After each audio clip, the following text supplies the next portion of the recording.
If your Subaru displays the BSD RCTA Disabled warning, it means the blind spot detection (BSD) and rear cross traffic alert (RCTA) systems are temporarily unavailable. These safety features use radar sensors located in the rear bumper to monitor vehicles in your blind spots and detect cross traffic when reversing. When the system detects a blockage, sensor error, or electrical issue, it automatically disables these functions and shows a warning on the dashboard. Try these. 1. Clean the rear radar sensors.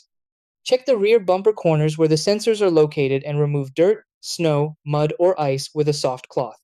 2. Restart the vehicle. Turn off the engine completely, wait about 2 to 3 minutes, then start the vehicle again to reset temporary system errors. 3. Check for bumper obstructions or damage. Stickers, aftermarket accessories, or minor bumper damage can block the radar sensors. 4. Inspect the vehicle battery. Low battery voltage or weak electrical connections can trigger BSD and RCTA warnings. 5. Drive the vehicle to allow recalibration. Drive at normal speeds for several minutes so the system can reinitialize the radar sensors.